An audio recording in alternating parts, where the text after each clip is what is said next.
जी आंतरिक ऊर्जा आहे, जी इंटरनल स्ट्रेंथ आहे, ती आम्हाला वाढवावी लागेल. सुदैवानं अशा महाराष्ट्राच्या मातीत आमचा जन्म झालाय, अशा भारतभूमीच्या मातीत आमचा जन्म झालाय, ज्या भारतभूमीला देवभूमी, संतांची भूमी म्हणून ओळखलं जातं. आजचं हे तिसरं पुष्प आहे. याच्या आधीच्या वक्त्यांनी अनेक आदर्श विचार तुमच्या समोर मांडले असतील, उद्याही मांडतील. पण माझा मुद्दा त्या सगळ्या प्रबोधनाच्या पलीकडचा असा आहे की अगदी प्राचीन काळापासून कुरुक्षेत्रावर अर्जुनाला गीता सांगणाऱ्या कृष्णापासून ते आता डॉक्टर महामानव बाबासाहेब आंबेडकरांपर्यंत सगळी जी थोर महापुरुष व्यक्तिमत्व, महान व्यक्तिमत्व या मातीला लाभली, यांचा नेमका घ्यायचा तो आदर्श आम्ही घेतला नाही. परिणामी एक अस्वस्थ आणि रोगी समाज व्यवस्था आज आम्हाला पाहायला मिळते, निरोगी नाही.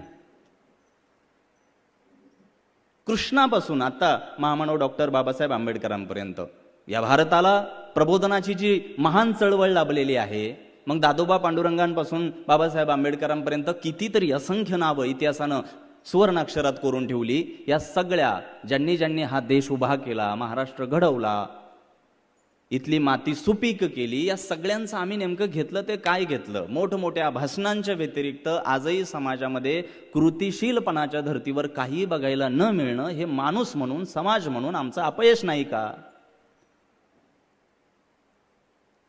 कृष्णानं अर्जुनाचं निमित्त केलं पण सांगितलं अख्ख्या जगाला. गीता अर्जुनाला सांगण्याचं निमित्त आहे पण शहाणं करायचंय जगाला. दुर्दैवानं समाजामध्ये ज्यांनी प्रबोधनाचा सध्या मक्ता हातात घेतलेला आहे, जे सो कॉल्ड इन्फ्लुएन्सर आपण सोशल मीडियावर पाहतोय, यांच्याकडून सगळ्यात मोठी चूक अशी झाली की यांची समाजाची मनं दुखू नयेत म्हणून यांनी महत्वाच्या विषयांना बगल दिली आणि तिथे समाजाचा ऱ्हास झाला, नुकसान झालं. तुमच्या कानांना जे ऐकावंसं वाटेल किंबहुना गोडच वाटेल असं बोलण्यावर काही जणांनी, व्यावसायिक वक्त्यांनी भर दिला आणि तिथे समाजाची अधोगती झाली.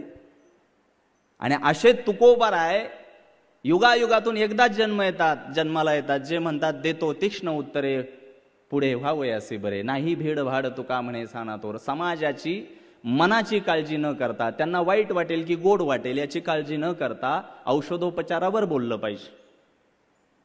मग सुरुवात करूया कृष्णापासून, समाज व्यवस्थेचं आणि तरुणाईचं. नेमकं उद्याचं भविष्य काय असेल तर याची दोरी जुळवत असताना ज्या कृष्णाचा मी तुम्हाला दाखला देतो, किती वेळात गीता सांगून झाली? अवघ्या 20 ते 30 मिनिटात.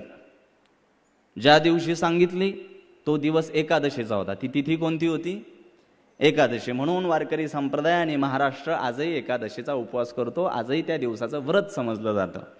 ज्या दिवशी कृष्णाचा आणि अर्जुनाचा संवाद व्हावा, तो दिवसही पवित्र पावन ठरावा, ही ताकद त्या कृष्ण अर्जुन संवादाची. निमित्त अर्जुनाचं होतं पण सांगायचं होतं अख्ख्या जगाला, शहाणं करायचं होतं समाजाला. समोर आपल्याच लोकांना बघितलं, आपल्याच म्हणजे भावकीला. अर्जुनाने समोर कोणाला पाहिलं? जेव्हा आपल्याच भावकीला, आपल्याच चुलत भावांना समोर पाहिलं, अर्जुनानं शस्त्र खाली टाकलं आणि कृष्णाला म्हणाला, ही आपली माणसं आहेत, माझी माणसं आहेत, यांना मी कसं मारू? पापापासून वाचवणं हे देवा तुझं काम आहे आणि यांना मार असं मला प्रवृत्त करून, असं म्हणून मला पापाचा धनी करायला तू भाग पाडतोय. तू असा कसा कृष्ण? कृष्णानं एका वाक्यात विषय संपवला, जर ते तुझे आहेत तर समोर का उभे आहेत? भाषा कळतीये का? जर ती माणसं आपली आहे म्हणतोयस ना, मग आपली माणसं कुठे उभी असायला हवीत? सोबत की समोर? मग जर ती आपली आहे म्हणतोयस तर ती समोर का उभी आहेस? कोण तुझं कोण तुझं नाही हे ठरवण्याचा अधिकार तुला नाही. आणि तू मारणारा आहेस, ते मरणारे आहेस असं तुला सांगितलं कोणी? इतका करतेपणा स्वतःकडे घेतोयस कशासाठी? तू मारणारा नाहीयेस आणि ते मरणारे नाहीयेस, ते ठरवायला मी इथे उभा आहे. तू तुझं कर्म पार पाड. मग अशा वेळी मला संदर्भ देण्याची गरज पडते गीतेचा. का? आजच्या समाज व्यवस्थेने स्वतःचं कर्तव्य धर्म लक्षात राहावं यासाठी अर्जुन डोळ्यासमोर ठेवला पाहिजे.